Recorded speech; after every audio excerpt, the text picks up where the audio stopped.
बात है, किसी नगर में एक साहूकार के 3 बेटे 3 बहुएं रहते थे। साहूकार की सबसे छोटी बहू बहुत सुशील और संस्कारी थी। साथ ही वो भगवान कृष्ण की अनन्य भक्त थी। सावन के महीने में साहूकार की दोनों बहुएं रक्षाबंधन के त्योहार पर अपने अपने पीहर जाने की तैयारी करने लगी। सुबह जल्दी उठकर घर का सारा काम करने लगी तो छोटी बहू ने पूछा, क्या बात है दीदी, आज इतनी जल्दी जल्दी काम क्यों कर रही हो? तो उसकी जेठानियां बोली, कल रक्षाबंधन का त्योहार है, हम सभी को अपने अपने भाई को राखी बांधने अपने पीहर जाना है। तेरा तो कोई भाई नहीं है, तू क्या जाने रक्षाबंधन के त्योहार का महत्व, भाई बहन के रिश्ते का महत्व। छोटी बहू को ये बात बहुत बुरी लगी और वो भगवान श्री कृष्ण की प्रतिमा के समक्ष खड़ी होकर खूब रोई और बोली, यदि मेरा कोई भाई होता तो आज मैं भी अपने पीहर जाती। अगले दिन रक्षाबंधन का त्योहार था।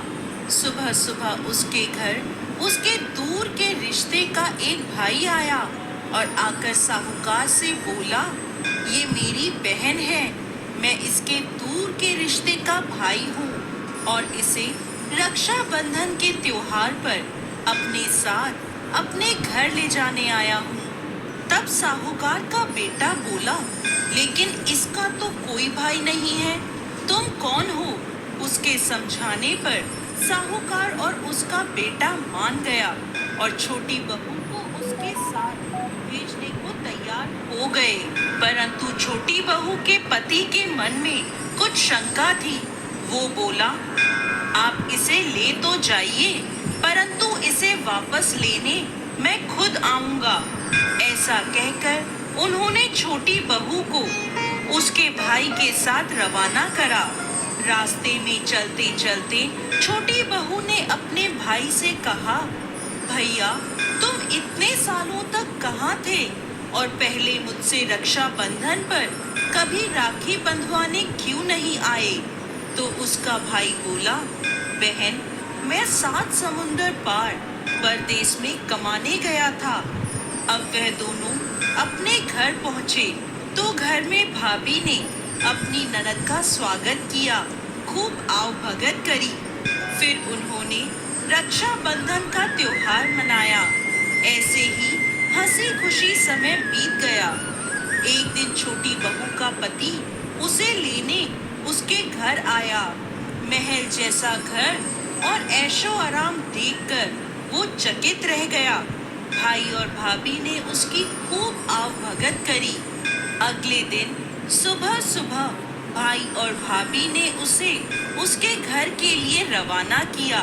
विदा करते समय उसे खूब सोना चांदी हीरे जवाहरात आदि दिए। थोड़ी दूर जाने पर छोटी बहू का पति बोला, अरे मैं गलती से अपना कुर्ता वहीं भूल आया हूँ।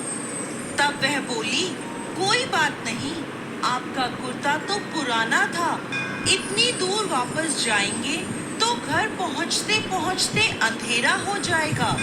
लेकिन उसका पति बोला, नहीं, मैं वापस जाकर अपना कुर्ता ले ही आता हूँ। ऐसा कहकर वो दोनों उसके भाई के घर के लिए वापस रवाना हुए।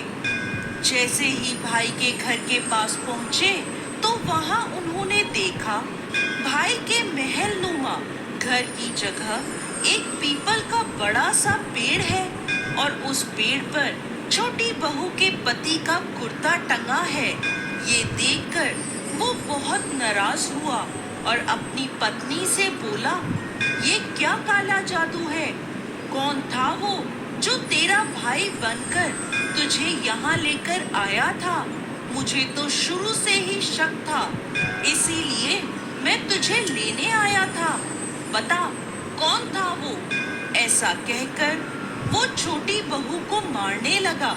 इतने में तेज प्रकाश के साथ भगवान श्री कृष्ण वहां स्वयं प्रकट हुए और बोले, मत मारो इसे, ये मेरी बहन है। हर साल रक्षाबंधन के त्योहार पर ये मुझे राखी बांधती आई है और अब मैंने इसका भाई होने का फर्ज निभाया है। इसे मैंने अपनी बहन माना है। छोटी बहू और उसका पति हाथ जोड़कर श्री कृष्ण के चरणों में गिर गए। तो दोस्तों, कैसी लगी आपको आज की हमारी ये कहानी?